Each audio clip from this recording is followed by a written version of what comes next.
জন্মদিনে অতিথি 100 ছাড়ালে গুনতে হবে জনপ্রতি 25 টাকা। জাকাত ডেটাবেজ ও জাকাত টেলিভিশন চালুর প্রস্তাব পার্থর। শিক্ষা প্রতিষ্ঠানের জন্য একগুচ্ছ নির্দেশনা মাউশির। আমি প্রথম বলির পাঠা হতে পারি কিন্তু শেষ নই, মন্তব্য মাহফুজ আলমের। অভয়নগরে দুস্থদের মধ্যে সরকারি বরাদ্দের বিভিন্ন উপকরণ বিতরণ। কাঠামোগত চুক্তি স্বাক্ষর করলো ইসরায়েল লেবানন। দর্শক, আমাদের রাতের আয়োজনে আপনাদের সাথে আছি আমি স্বপ্না দেবনাথ। শুনছিলেন প্রধান শিরোনাম। এছাড়াও রয়েছে অন্যান্য বিভিন্ন গুরুত্বপূর্ণ খবর। বিস্তারিততে যাওয়ার আগে আপডেট খবর পেতে গ্রামীণ কাগজের ইউটিউব চ্যানেল সাবস্ক্রাইব এবং ফেসবুক পেজ ফলো করে রাখুন। দেশে বিয়ে, গায়ে হলুদ সহ সামাজিক ও পারিবারিক অনুষ্ঠানে অতিরিক্ত অপচয় রোধ এবং খাদ্য সংকট মোকাবেলায় 1984 সালে জারি করা অতিথি নিয়ন্ত্রণ অধ্যাদেশ দ্য গেস্ট কন্ট্রোল অর্ডার 1984 আবারও আলোচনায় এসেছে। সম্প্রতি জাতীয় সংসদে বাজেট আলোচনায় অংশ নিয়ে বিএনপির সংসদ সদস্য সাদাত হোসেন সেলিম বিয়ে ও গায়ে হলুদের অনুষ্ঠানে অতিরিক্ত জাঁকজমক ও অপচয় কমাতে এই আদেশ কার্যকরের আহ্বান জানান। এরপর থেকেই বহু বছর ধরে কার্যত অপ্রয়োগে থাকা এই আইনটি নতুন করে আলোচনায় উঠে এসেছে। বিশেষ প্রয়োজনে 100 জনের বেশি অতিথিকে আপ্যায়ন করতে হলে জেলা প্রশাসক বা উপজেলা নির্বাহী কর্মকর্তার কাছ থেকে পূর্ব অনুমতি নিতে হতো। পাশাপাশি অতিরিক্ত প্রতিটি অতিথির জন্য সরকারি কোষাগারে নির্ধারিত ফি জমা দেওয়ার বিধানও ছিল। শুরুতে এই ফি 10 টাকা হলেও পরে তা বাড়িয়ে 25 টাকা করা হয়। আদেশ বাস্তবায়নে খাদ্য অধিদপ্তরের পরিদর্শক, পুলিশের গেজেটেড কর্মকর্তা এবং জেলা প্রশাসন মনোনীত কর্মকর্তাদের অনুষ্ঠানস্থলে প্রবেশ ও তল্লাশির ক্ষমতাও দেওয়া হয়েছিল। আইন লঙ্ঘন করলে আয়োজক ও অনুষ্ঠান স্থলের মালিকের বিরুদ্ধে জরিমানা এবং প্রয়োজনে কারাদণ্ডের বিধানও রাখা হয়। তবে 2003 সালের সংশোধনীতে মিলাদ মাহফিল, ইফতার, কুলখানি, চেহলাম, ওরস ও শ্রাদ্ধের মতো ধর্মীয় অনুষ্ঠানকে এই বিধিনিষেধের বাইরে রাখা হয়। যদিও আদেশটি এখনো আনুষ্ঠানিকভাবে বাতিল হয়নি, দীর্ঘদিন ধরে এর কোনো কার্যকর প্রয়োগ বা নজরদারি নেই। বর্তমানে রেস্তোরাঁ, কমিউনিটি সেন্টার কিংবা কনভেনশন হলে শত শত বা হাজারো অতিথির উপস্থিতিতে অনুষ্ঠান হলেও অনুমতি নেওয়া বা অতিরিক্ত ফি দেওয়ার বিধান বাস্তবে আর অনুসরণ করা হয় না। জাকাত পাওয়ার যোগ্য ব্যক্তিদের একটি ডেটাবেস তৈরি ও জাকাত টেলিভিশন চালুর প্রস্তাব দিয়েছেন বাংলাদেশ জাতীয় পার্টির চেয়ারম্যান আন্দালিব রহমান পার্থ। জাতীয় সংসদে শনিবার 2026-27 অর্থ বছরের প্রস্তাবিত বাজেটের উপর আলোচনায় অংশ নিয়ে তিনি বলেন, জাকাত বাংলাদেশের অর্থনীতির একটি হিডেন ইকোনমি, কিন্তু দেশে কত টাকা জাকাত দেওয়া হয় তার কোনো পূর্ণাঙ্গ হিসাব নেই। পার্থ বলেন, প্রতিটি নির্বাচনী আসনে কারা জাকাত পাওয়ার যোগ্য তাদের নামের একটি ডেটাবেস থাকা উচিত। এতে দেশে বিদেশে থাকা দাতারা সহজে প্রকৃত ব্যক্তির কাছে জাকাত পৌঁছে দিতে পারবেন। প্রতি আসনে 20,000 জন করে ধরলে 50 থেকে 60 লাখ মানুষের তথ্য ভাণ্ডারে তৈরি করা সম্ভব বলেও মন্তব্য করেন ভোলা 1 আসনের এই এমপি। জাকাত দেওয়ার ক্ষেত্রে প্রবাসীদের আগ্রহের কথা তুলে ধরে তিনি বলেন, অনেকেই জাকাত দিতে চান কিন্তু উপযুক্ত ব্যক্তির কাছে পৌঁছানোর সহজ ব্যবস্থা না থাকায় পারেন না।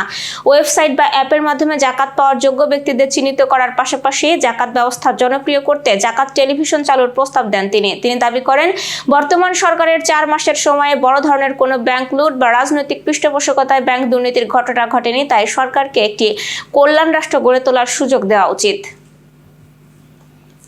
ওয়ান চাইল্ড ওয়ান ট্রি কর্মসূচি সফলভাবে বাস্তবায়নে দেশের মাধ্যমিক পর্যায়ে সব শিক্ষা প্রতিষ্ঠানের জন্য একগুচ্ছ নির্দেশনা দিয়েছে মাধ্যমিক ও উচ্চশিক্ষা অধিদপ্তর। আগামী সোমবার 29 জুন প্রধানমন্ত্রী তারেক রহমান এই কর্মসূচির উদ্বোধন করবেন।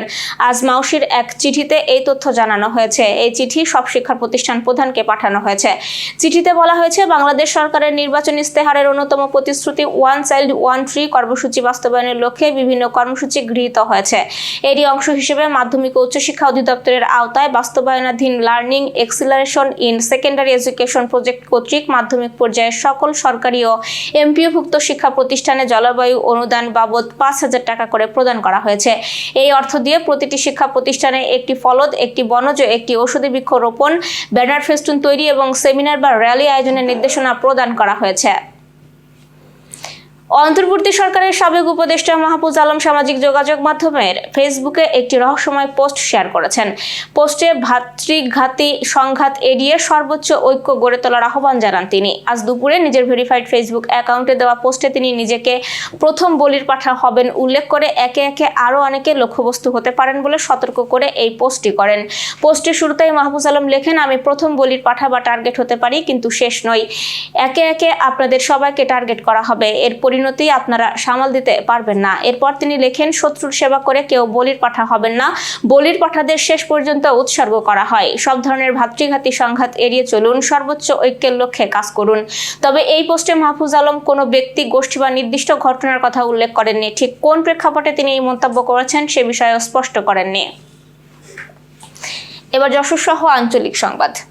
বিএনপি একটি পরিবার, এই পরিবারে অন্য দলের কেউ থাকতে পারে না বা অন্য দলের সঙ্গে সম্পর্কও থাকতে পারে না। তাই যারা এই পরিবারের সাথে থাকতে চান সকলকেই একটি দল করতে হবে, সেটি শুধুমাত্র বিএনপি।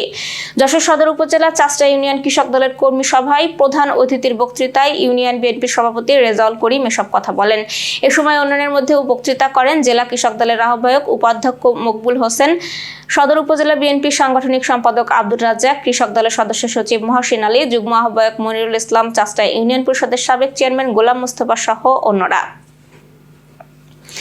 যশোর অভয়নগরে সরকারের বরাদ্দকৃত সেলাই মেশিন, হুইল চেয়ার, আলমারি সহ বিভিন্ন সামগ্রী বিতরণ অনুষ্ঠিত হয়েছে। আজ উপজেলা পরিষদের সভাকক্ষে এইসব বরাদ্দকৃত সামগ্রী বিতরণ করেন যশোর 4 আসনের সংসদ সদস্য অধ্যাপক গোলাম রসুল। উপজেলা নির্বাহী অফিসার শেখ সালাউদ্দিন দীপুল সভাপতিত্বে অনুষ্ঠানে বিশেষ অতিথি ছিলেন জামায়াতে ইসলামীর উপজেলা শাখার আমির সর্দার শরীফ হোসেন। আয়োজনে 20টি সেলাই মেশিন, হুইল চেয়ার 10টি, আলমারি 12টি, rod 2450 KG, tiles 220 square foot ও কুশন চেয়ার 34টি প্রদান করা হয়।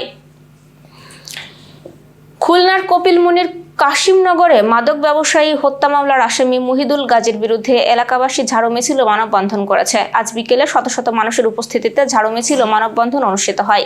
মানববন্ধনে মুহিদুল গাজীকে দ্রুত গ্রেপ্তার করে কঠোর শাস্তির দাবি জানিয়ে বক্তব্য রাখেন স্থানীয়রা। অভয়নগরে বিএনপির প্রতিষ্ঠাতা শহীদ রাষ্ট্রপতি জিয়াউর রহমানের 45তম শাহাদাত বার্ষিকী উপলক্ষে আলোচনা সভা ও দোয়া অনুষ্ঠিত হয়েছে। নোয়াপাড়া পৌরসভার 8 নম্বর পৌর ওয়ার্ড বিএনপির আয়োজনে গাজীপুর রাফিয়া কামিল মাদ্রাসা মাঠে এই আয়োজন হয়। ওয়ার্ড বিএনপির সভাপতি আব্দুর রব সর্দারের সভাপতিত্বে ও পৌর বিএনপির সহসভাপতি শেখ জাকির হোসেন রাজের সঞ্চালনায় প্রধান অতিথির বক্তব্য রাখেন উপজেলা বিএনপির সভাপতি মতিয়ার রহমান ফারাজে। বাগেরহাটের মোরেলগঞ্জে দৈবাগ্যহাটি ইউনিয়নে জাতীয়তাবাদী দল বিএনপির তৃণমূল সাংগঠনিক তৎপরতা বৃদ্ধির লক্ষ্যে কর্মী সভা হয়েছে। এতে প্রধান অতিথির বক্তৃতা করেন বিএনপি নেতা সোমনাথ দে। তিনি বলেন, সাংগঠনিক শক্তি মজবুত করতে ঐক্যের বিকল্প নেই। এখন আর দ্বিধা বিভক্ত নয়, সকল গ্রুপিং এর রাজনীতি পরিহার করে জাতীয়তাবাদী শক্তির তলে ঐক্যবদ্ধ হয়ে নেতাকর্মীদের এক থেকে কাজ করতে হবে। Renaissance hospital and diagnostic centre. রেনেসাতেই মিলছে কম খরচে উন্নত সেবা।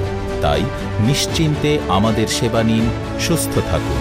Renaissance hospital and diagnostic centre, সদর হাসপাতাল মোড়, দরাটানা, যশোর।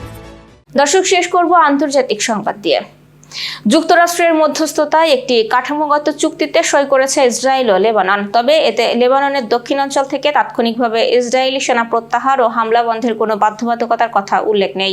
এতে চুক্তির কার্যকারিতা নিয়েও প্রশ্ন উঠেছে। শুক্রবার ওয়াশিংটনে অনুষ্ঠিত চুক্তি স্বাক্ষর অনুষ্ঠানে মার্কিন পররাষ্ট্রমন্ত্রী মার্কো রুবিও একটি আলোচনা শুরুর প্রথম ধাপ হিসেবে উল্লেখ করেন। চুক্তি অনুযায়ী লেবাননের সেনাবাহিনীকে পুরো দেশের নিরাপত্তা ও সার্বভৌম নিয়ন্ত্রণের পুনঃপ্রতিষ্ঠা করতে হবে। একই সঙ্গে হিজবুল্লাহ সহ রাষ্ট্র বহির্ভূত সশস্ত্র গোষ্ঠীগুলোকে নিরস্ত করতে হবে। এই প্রক্রিয়া সফলভাবে সম্পন্ন হওয়ার পর ধাপে ধাপে দক্ষিণাঞ্চল থেকে সেনা প্রত্যাহার করবে ইসরায়েল। এই লক্ষ্যে 2 পাইলট জোন নির্ধারণ করা হয়েছে। এদিকে লেবাননের দক্ষিণাঞ্চলের প্রায় 1/5 এলাকা এখনো আইডিএফ এর নিয়ন্ত্রণে রয়েছে। অন্যদিকে নিজেদের অবস্থান থেকে সরে আসেনি হিজবুল্লাহ।